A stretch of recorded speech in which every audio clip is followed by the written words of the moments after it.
guys, it's Stef. Welcome back to my channel, or welcome if you're new. We're going to continue our series on breaking down the shot, and today it is all about angles. I'm going to explore some of the most common and effective angles used in film and why they might work for you. Ready? Let's do this.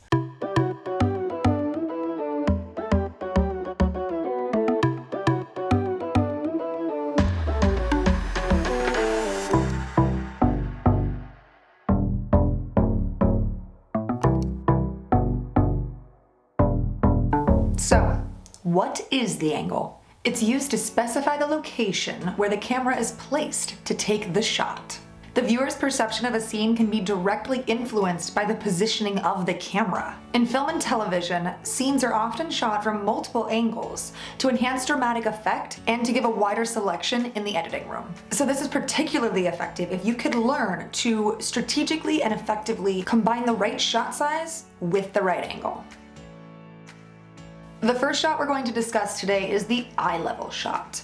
Pretty self-explanatory. It's when the camera is quite literally eye level from the subject. So this allows for a neutral perspective as opposed to a superior or inferior perspective. This is going to connect your audience to your subject the most because this angle mimics that of a true human connection, eye to eye. So by creating this neutral perspective, you put your characters on the same playing field. One is not above nor below the other. So that can enhance your story by adding layers. Next, we have the low angle shot. So this is going to have the camera lower than the subject with the lens pointing up at them, as if the camera is looking up at the subject. This shot can be used to emphasize power dynamics between characters. So if you have one character that's superior to another, we might view the superior character through the inferior character's eyes, using the lens of the camera. When the camera is at this height, it creates the feeling of being lower than the character that we are looking at. So that puts the audience in a more relatable position to the character who the camera is supposed to embody. Next, we have the exact opposite. The high angle shot. So again, just as it sounds, the high angle is going to position the camera up above your character, looking down on them. So that is going to switch the dynamic, and now the character is in the point of view of the superior character looking down on the inferior subject. The hip level shot is not quite as common as the others. If we are going to use this shot, it's typically in combination with another angle or another shot size. It's probably best combined with a high or low angle because it sort of sits in the middle of the subject's body, so it can kind of go either way, whether it's up or down. It's sort of like a hinge point. So in the same vein as the hip level shot, we have the knee level shot. So if you can picture the camera down at someone's knees, it can easily be tilted up to combine two shots into one. Now, alternatively, you don't necessarily have to combine it with a low angle shot where you're pointing the camera up. That camera can still be pointed straight forward or even down potentially. One shot that I really actually enjoy using is a ground level shot. So this is going to be the camera, you guessed it, on the ground. So it's going to pick up the environment that's on the ground level at your subject's feet. So whether that is your subject's feet or it's your subject's face hitting the ground, there's lots of possibilities when it comes to a ground level shot. So again, it really comes down to learning all of these different types of shots, the shot sizes, the angles, all of these things, and then being able to combine them in different ways to create something that will work best for your project. With the camera down at ground level, you can really create a sense of realism and pull your audience into the action. So the shoulder level shot is actually much more standard and natural for an audience than the eye level shot. It kind of lowers the camera a little bit to a more natural place because if you think about it, not every human is the exact same height, and humans' eyes typically don't always line up perfectly. Someone's always looking up or down very slightly at the other person that they're talking to. So the shoulder level shot kind of mimics that and creates that natural realism, especially for a dialogue scene or something where characters are going back and forth.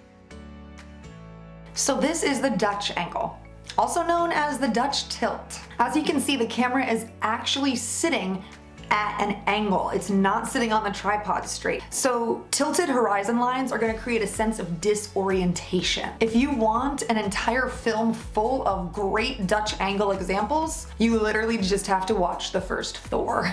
It's littered with the Dutch angle. Comment down below and tell me how many times Kenneth Branagh uses the Dutch angle in the first Thor, because I feel like it would blow our minds. So these next two shots can sometimes get confused. First, we have the bird's eye view, or the overhead shot. So in the overhead shot, you're going to have the camera positioned up high above your subject. The lens is going to be pointed down so that it's looking at the top of the subject's head. You should have enough of the scenery in the shot that you can create some type of scale, but not so much that it overwhelms the scene. And now the shot that the bird's eye view commonly gets confused with is the aerial shot. So this angle is a little bit more extreme. It doesn't necessarily require a subject. This one is all about the scenery. You're going to be using either a drone or a helicopter. There might be other methods, but those are going to be the most common. An aerial shot is typically used in the opening of films or before an establishing shot. So picture you're watching a movie and it's just started and we're on a huge expanse. The camera seems like it's maybe flying in a helicopter and we're seeing rolling trees, or we're seeing a cityscape with buildings. These are going to be your aerial shots where we're flying overhead and looking down below at what's underneath us. Back in the day, aerial shots were pretty much restricted to these big budget Hollywood features that could afford these helicopter shots. But luckily in the past few years, drones have become increasingly more affordable and consumer friendly. So that opens up huge doors for independent filmmakers who are now able to achieve these aerial shots and really enhance the overall production value of their project just using a simple drone, doing it all themselves.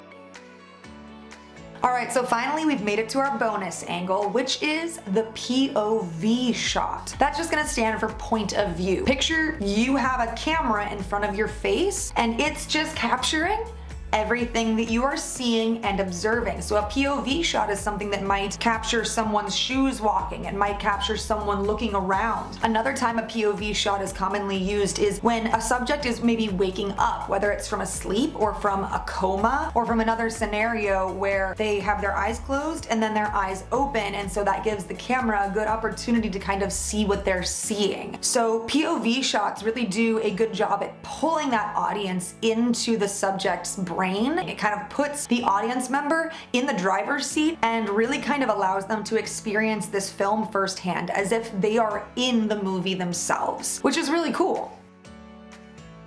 So those are just a few of the most common angles used in film and television today. I'm sure we can find lots more. Go ahead and comment down below if you can think of any that maybe I've missed. But if you're just starting out, then this list of angles is the perfect place to start. Now remember, when it comes to angles and shot sizes and framing and all of these things that have to do with building your shot, it really is all about building your shot. So that means using all of these different elements, these different angles and these different sizes and these different movements with your camera to create different emotions and different effects. Once you get a hang of these building blocks and kind of learn how to figure out all of these combinations, it's gonna make it way easier for you moving forward in the film industry. So when you're creating your own movie and you're building your own shot list, you have all of these lessons and all of this knowledge to fall back on so that you don't go into something blind and have to figure it out as you go. By learning all of this now, you're really setting yourself up for success later. So now that we have a hang of shot sizes and shot angles, we can really dive deeper into framing, composition, movement, and all the other elements that go into building your shot. Thank you so much for watching today's video. I hope you learned something new about angles and how you can use them in combination with other types of shots to enhance the overall production value of your film. On our next episode of Breaking Down the Shot, we are going to go over framing, focus, and composition. So make sure you're subscribed to the channel and you won't miss a thing. Alright,